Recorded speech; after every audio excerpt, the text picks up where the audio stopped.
Good morning, everyone. Good to see you all. I'm deeply appreciative of your interest in the center and for attending today, and welcome indeed to the New York State Center for Clean Water Technology's 2024 Clean Water Symposium. And the center's been hard at work on many different activities that you're going to hear all about today. But before we get started, I want to have some proper introductions from some of our elected officials. And I'm going to shortly bring up Fred Thiel as our first speaker. I don't know why I thought of this, but everyone knows the Don McLean song, American Pie. And so this quote in this song just this morning just came to me. And the part of it was, bad news on the doorstep, I couldn't take one more step. And that's what I felt when I heard Fred Thiel is actually in his last term as a New York State Assemblyman. He has been such an incredible champion for the environment, for the East End. And if you wanted to point to the shining achievement, we could talk about the Community Preservation Fund, which I looked up yesterday is now almost at $2 billion in funds acquired to preserve open space and to protect clean water. And that's something that's just going to keep going on, and I think is one of probably the most amazing legacies that could be left for all of us, particularly on the East End. Fred's been, again, an incredible champion for the environment and just for the citizens of the East End in general. And, he holds Stony Brook responsible. And in some cases, I think, pushes Stony Brook to be the best it can be in Southampton as well. So, just an amazing career. We will miss him dearly. I know he's still going to be around, and I'm looking forward to continuing to work with him. But it's an honor. I'm so glad he's here to kick these things off. So with that, I'll bring up Fred Thiel.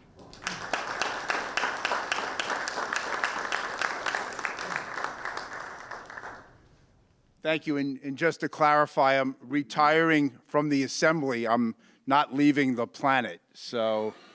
And I hope to be involved in other ways, particularly in water quality issues, hopefully for years and years to come. And it is incredible to see all the work that's been done by the Center for Clean Water Technology. I think it's been roughly about a decade, and I can remember when this was really an idea that then Southampton Town Supervisor Anna Throne-Holst had brought to Senator Ken LaValle and I, and we were able to get some initial funding in that budget just about 10 years ago, and to see how far everything has come and all the great work that is being done there. And there's a reason for that. This is going to be a mutual admiration society today, but without the leadership of Chris Gobler, we wouldn't be nearly as far along as we are, not just in the research, but in the implementation of responses and dealing with issues like nitrogen and water quality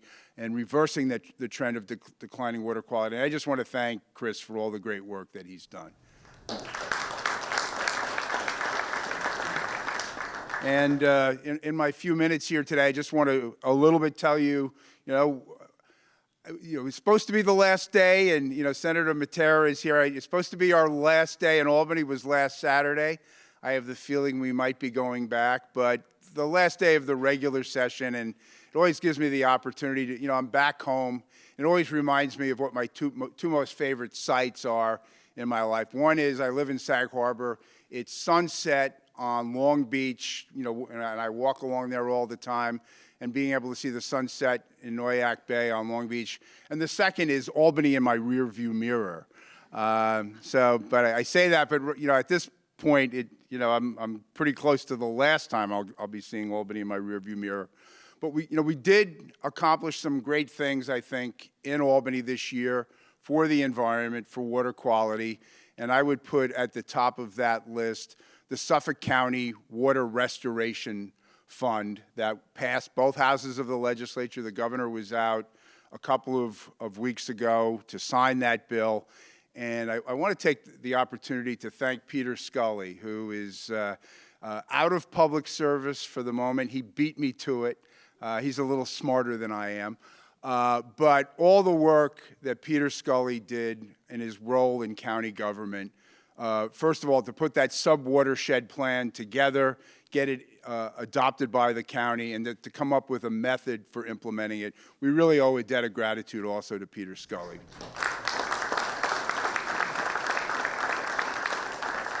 So the legislature's passed it, the governor's signed it, and now it's up to the county legislature. They've had their hearing. We're anticipating that they'll be acting before the end of this month.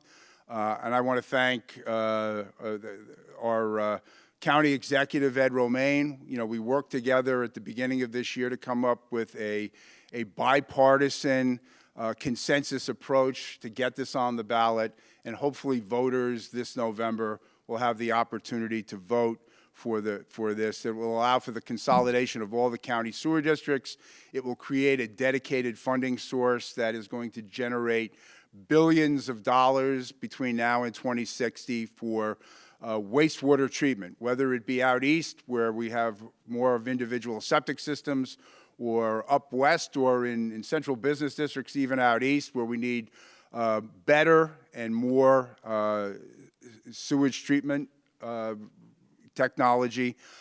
This is a turning point, I believe, in the fight against reversing the trend of water quality. It provides the recurring local source of revenue that we need to attract, whether it's federal infrastructure money or state Environmental Bond Act money, that can really make the difference. So, you know, please focus a lot of attention.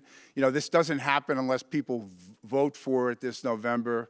I'm sure there'll be a big campaign for this, but this is, you know, it's a presidential election cycle in case you missed it. But you know, so there's, you know, the national elections, the state elections, but please remember when you go to vote in November, you have to turn over the ballot, and that's where the propositions are. You know, one of the most critical votes for Suffolk County is on the back of the ballot this year. So, you know, certainly that was, I think, the most important issue with regard to water quality. Well, Dr. Gobler, you know, in the budget, we also funded the Clean Water Technology Center, so I think he probably maybe thinks that's the most important, or right up there. But full funding of the Environmental Protection Fund. We restored the funding for water quality infrastructure. I think it was a good year for water quality in Albany, and you know, there's so much more to be done. But the one thing, again, I just want to focus on is that referendum this November. That is, to me, is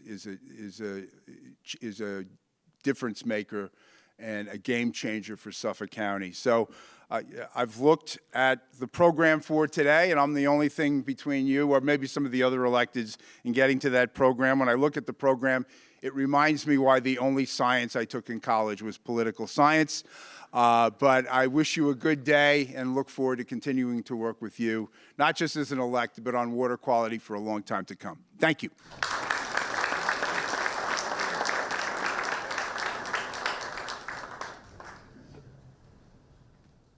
And we are the New York State Center for Clean Water Technology, and as Fred just referenced, most of our funding is coming through the state. And so we're also honored to have State Senator here, Mario Matera. He tells me he has 2 daughters who are at Stony Brook University, so he's not just a champion of the center, but a champion of the university as well, and we're honored to have him to speak as well.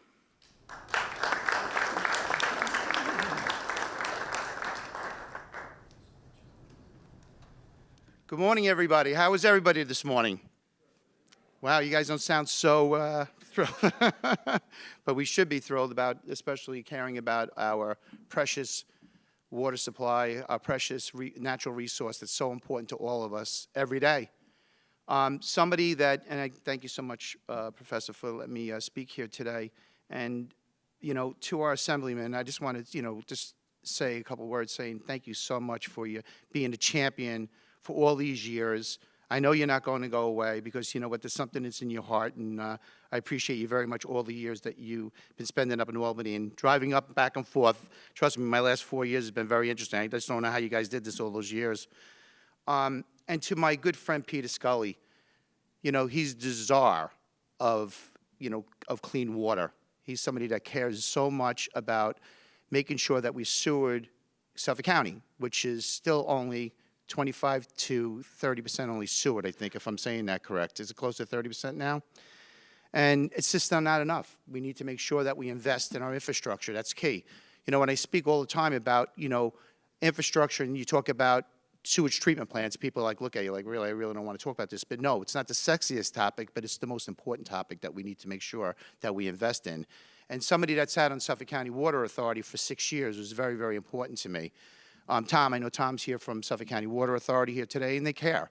One of the premier boards that I was appointed on, you know, me, my background is plumbing.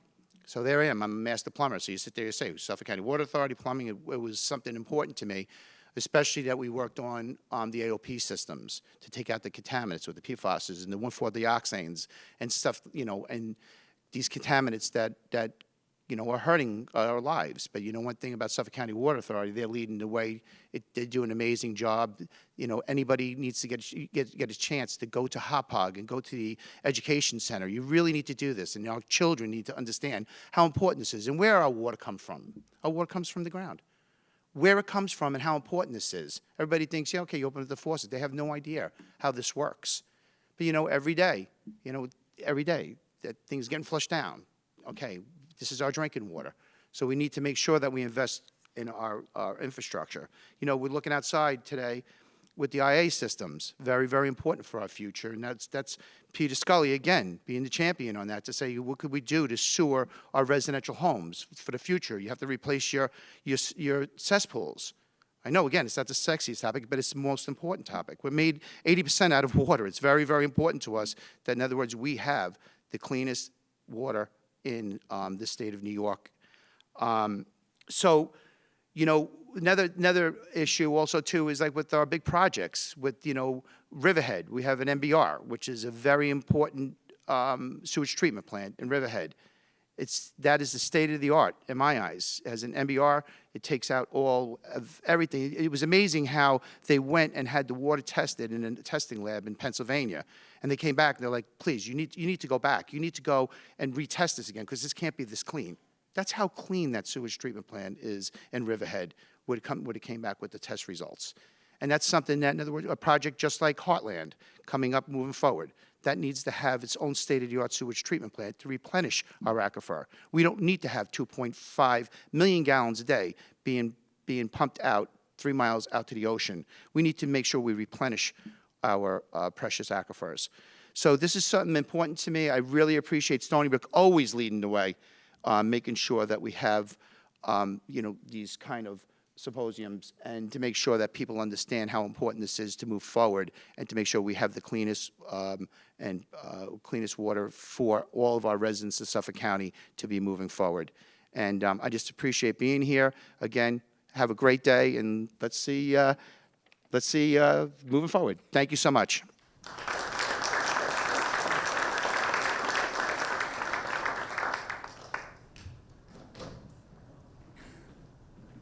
Okay, and so with that, we can start the program.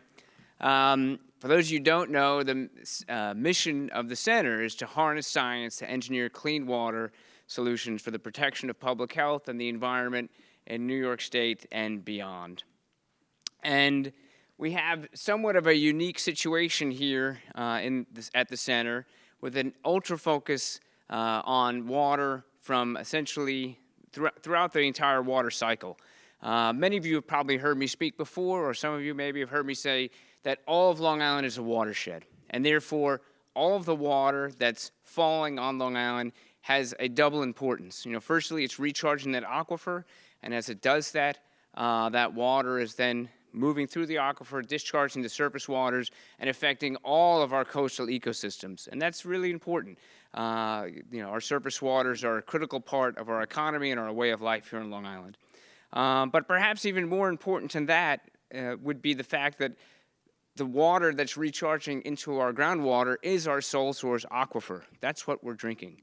And therefore, anything happening on land is going to be affecting the quality of that water. And there's a lot happening on land. You can see in some ways, I've heard people use the term that we're performing an unintentional wastewater reuse experiment as our wastewater discharges into our aquifer. And there's lots of other activities happening, of course, on land that is affecting the quality of our water. So just as an example, 1,4-dioxane is defined as a possible human carcinogen by the EPA. It's in solvents, it's in personal care products and household products. And the highest level ever measured was in the groundwater, the drinking water source here on Long Island. Now, in some happy news, the state's taken action, and there's now a standard, specifically in New York State, for 1 part per billion of 1,4-dioxane. But the fact of the matter is, going back a few years, there are dozens of supply wells exceeding that standard. But we've worked very hard on coming up with a solution to that, and I'm going to talk about that momentarily. But it's not just 1,4-dioxane in our drinking water. Of course, in recent decades, there's been immense global concern with regards to per and polyfluoroalkyl substances, PFAS, or forever chemicals. The carbon-fluorine bond is one of the strongest in the universe, and when that was known, this became used in many, many products, from firefighting foams to nonstick pans to nonstick surfaces, which seemed great until the recognition came that this is likely also a carcinogen and could have many other human health effects. And for that reason, there's been incredible standards put up together just recently by EPA. In fact, some of the lowest standards, I think maybe the lowest standard for any contaminant ever in drinking water. Currently, for 2 of the most common compounds, PFOA and PFOS, the new EPA standard as of April is 4 parts per trillion. That's a drop of water in not 1 Olympic swimming pool, but diluted into 5 Olympic swimming pools, so exceedingly low. And you can contrast that with they're allowing 1 part per billion of 1,4-dioxane. This is parts per trillion. And in that standard has also come down there's also now standards for other compounds as well. So I'm showing there, and I can experiment with this pointer and see how well it works. There it is. Okay. So PFOA and PFOS were the first 2 standards regulated by New York State. But the fact of the matter is, there are thousands of these compounds. And so the new EPA standard also regulates 3 more additional PFAS compounds. And you know, I don't think we even have a full assessment of how many water supply wells are currently exceeding that standard. It's definitely dozens. It's definitely scores. You know, it could be even more than that. And so we need to be working collectively to come up with solutions for these problems. And of course, beyond our drinking water, you know, we're again concerned about our surface waters. And one of the prime reasons the center was founded was to address the on-site wastewater issue. There are 400,000 on-site septic systems discharging into our groundwater with extremely high levels of nitrogen. In fact, almost twice as high as we thought when we started this center. And of course, it's exacting a negative toll on coastal ecosystems with regards to eelgrass, seagrasses, salt marshes, and of course, just general water quality. This just gives you a sense of the enormity of the issue. This is a map that my research lab puts together every year. This is just from last year's monitoring, just 5 months of monitoring. And what you're looking at are dozens and dozens of harmful algal blooms in freshwater ecosystems and marine ecosystems, and dozens of dead zones or low oxygen hypoxic zones. And again, this is widespread from Manhattan to Montauk, the North Shore, the South Shore, the East End. And the science is very clear. Excessive levels of nitrogen are driving all of these factors. You know, it was on that premise that the center was founded almost 10 years ago. And you know you've been around for a while when you can see the founding photo and the politicians there and recognize they've all retired since we began.